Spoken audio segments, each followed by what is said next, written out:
સ્વાધ્યાય 5.1ની 18મી રકમમાં લેમ્બડાના કયા મૂલ્ય માટે fx આપેલું છે, વિધેય આપ્યું છે x <0 માટે અને x < 0 માટે. એના દ્વારા વ્યાખ્યાયિત વિધેય છે લેમ્બડાના કયા મૂલ્ય માટે x બરાબર 0 આગળ સતત છે અને x બરાબર 1 આગળ સાતત્ય માટે શું કહી શકાય.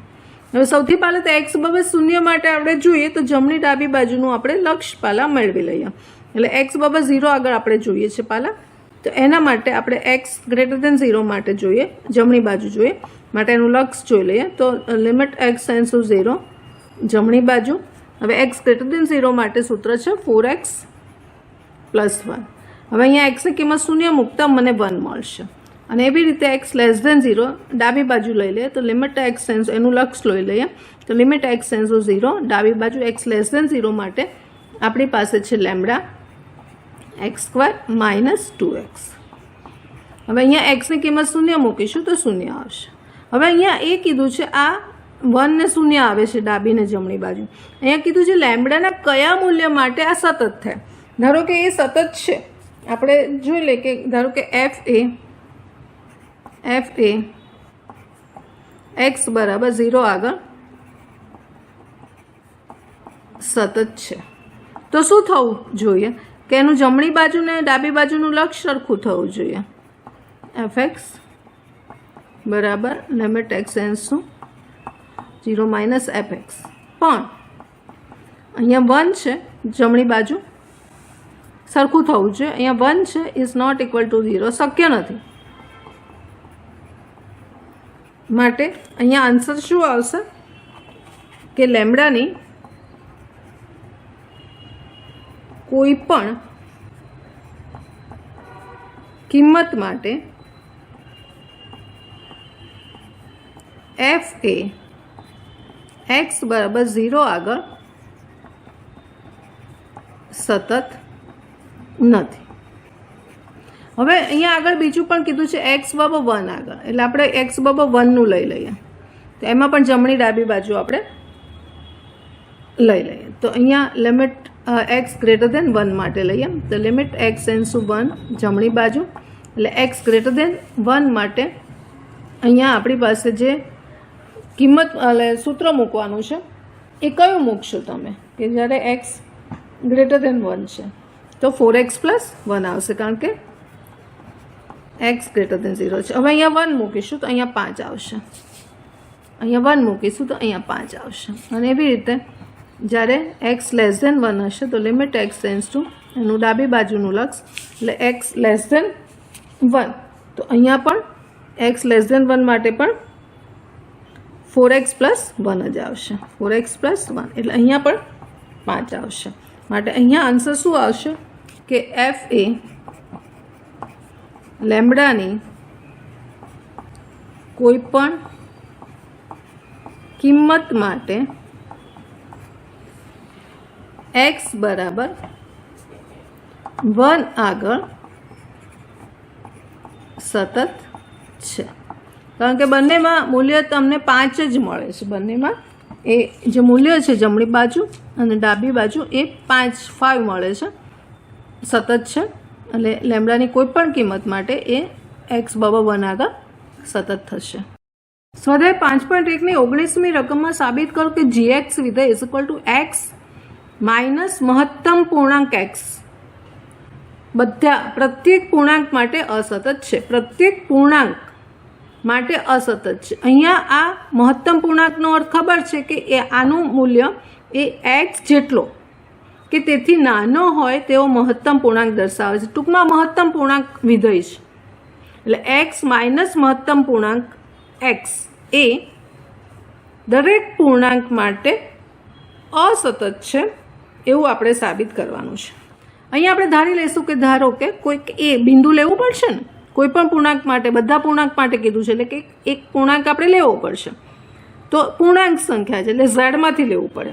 એટલે ધારો કે આપણે એને સિલેક્ટ કરીએ છીએ, એ બિલોંગ્સ ટુ ઝેડ, કોઈક એક પૂર્ણાંક છે. હવે એનું ડાબી બાજુ જમણી બાજુનું લક્ષ જોઈ લઈએ તો લિમિટ એ જમણી બાજુ જોઈએ અને અહીંયા fx મૂકીએ તો આપણી પાસે સૂત્ર છે. ફરીવાર અહીંયા લખીશું લિમિટ x ટેન્ડ્સ ટુ એ જમણી બાજુ fx બરાબર x માઇનસ મહત્તમ પૂર્ણાંક x. હવે અહીંયા આન્સર શું આવશે? એક્સની કિંમત આપણે અહીંયા એ મૂકીશું, બરાબર. અહીંયા તો જે છે એ મૂકીશું અને અહીંયા માઇનસ અહીંયા પણ એ મૂકીશું, એટલે એ જે છે મહત્તમ એ એટલે અહીંયા એ જ આવશે, ઇઝ ઇક્વલ ટુ આપણને અહીંયા શૂન્ય મળશે.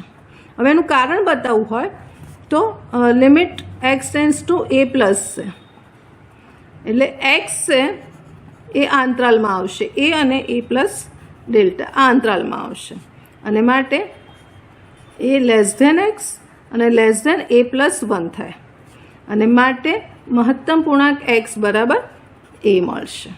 હવે ડાબી બાજુ લઈ લઈએ, આપણો આ જમણી બાજુ આવ્યું.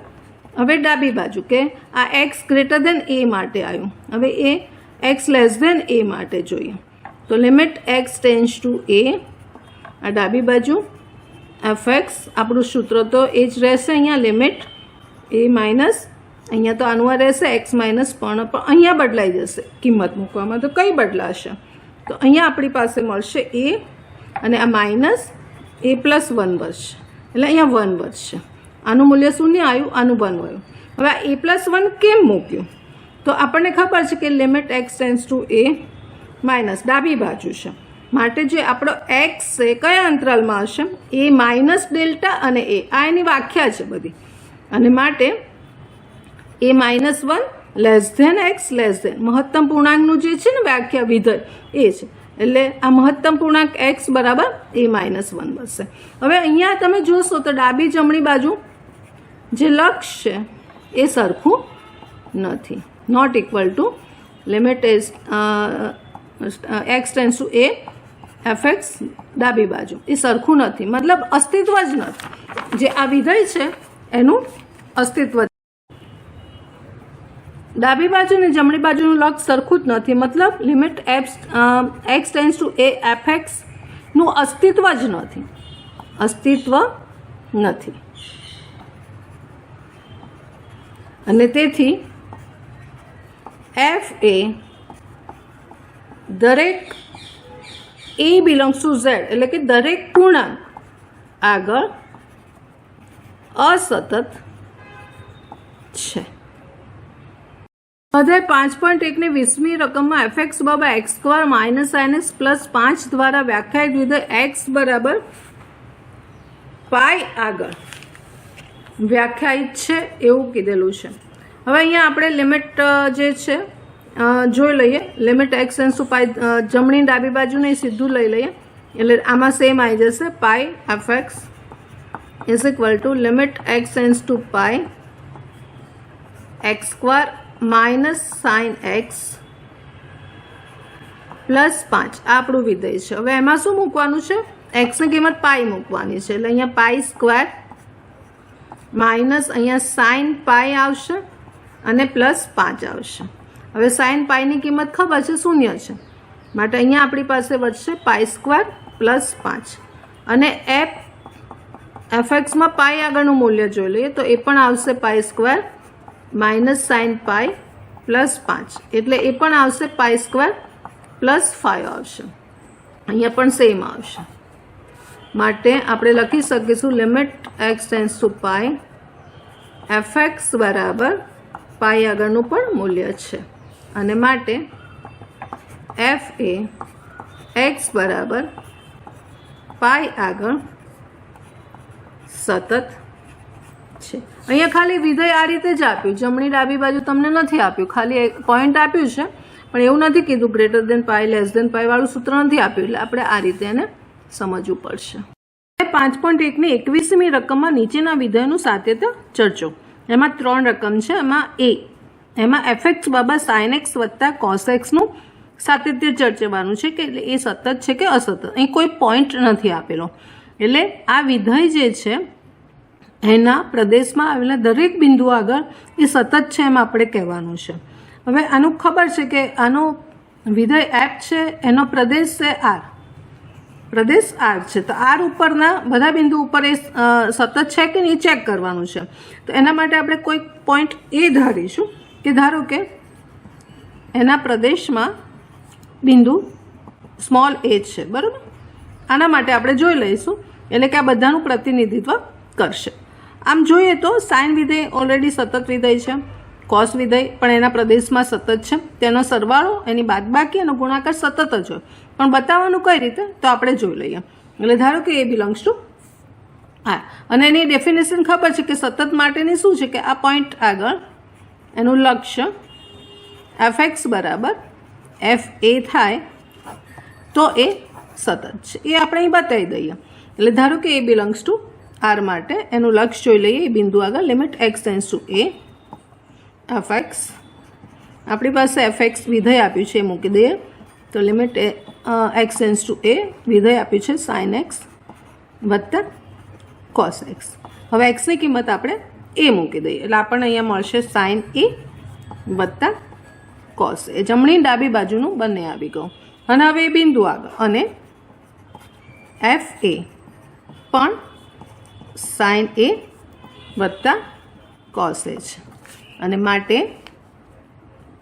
આપણને મળી જશે limit x tends to a fx બરાબર fa અને માટે fa દરેક પોઈન્ટ એ બિલોંગ્સ ટુ એનો પ્રદેશ આર આગળ સતત છે. એટલે કે સરવાળો પણ સતત છે, મતલબ f વિધેય સાતત્ય ચર્ચો તો f એ સતત વિધેય છે. બીમાં તમારી પાસે માઇનસ બાદબાકી આપી છે, ઉપર સરવાળો તો સેમ વસ્તુ થયું. સાઇન વિધેય આરમાં સતત છે જ, કોસ વિધેય આરમાં સતત છે તો એની બાદબાકી પણ સતત છે. તો અહીંયા પણ આપણે એ રીતે જ બતાવી દઈશું. અને સીમાં ગુણાકાર છે તો અહીંયા df બરાબર આર છે. ધારો કે કોઈ એ બિલોંગ્સ ટુ આર માટે limit x tends to a fx બરાબર limit x tends to a fx આપણો છે sin x minus cos x. એક્સની કિંમત એ મૂકતા મળશે sin a minus cos a અને f એ પણ મળશે આપણને આ બિંદુ આગળ વિધેયનું મૂલ્ય પણ મળશે sin a minus cos a. મતલબ શું થયું? Limit x tends to a fx બરાબર જે સતતની વ્યાખ્યા છે એ થયું અને માટે f એ દરેક એ બિલોંગ્સ ટુ આર આગળ સતત છે, મતલબ f વિધેય સતત છે. એવી રીતે સીમાં ગુણાકાર છે. સીમાં આપણી પાસે ગુણાકાર છે અહીંયા. તો અહીંયા પણ આપણો જે એફનો પ્રદેશ છે એ આર છે. ધારો કે કોઈ પોઈન્ટ કોઈ બિંદુ બિલોંગ્સ ટુ એના પ્રદેશમાં છે માટે એ બિંદુ આગળ વિધેયનું લક્ષ્ય fx વિધેય આપેલું છે અહીંયા sin x into cos x ગુણાકાર છે માટે અહીંયા મળશે sin a into cos a અને f એ પણ મળશે એ આગળ એફનું મૂલ્ય મળશે sin a cos a. માટે આપણને મળી ગયું લિમિટ જે વ્યાખ્યા ફૂલફિલ થઈ limit x tends to a fx બરાબર fa છે અને માટે f એ દરેક એ બિલોંગ્સ ટુ આર આગળ સતત છે, મતલબ વિધેય f છે એ સતત વિધેય છે.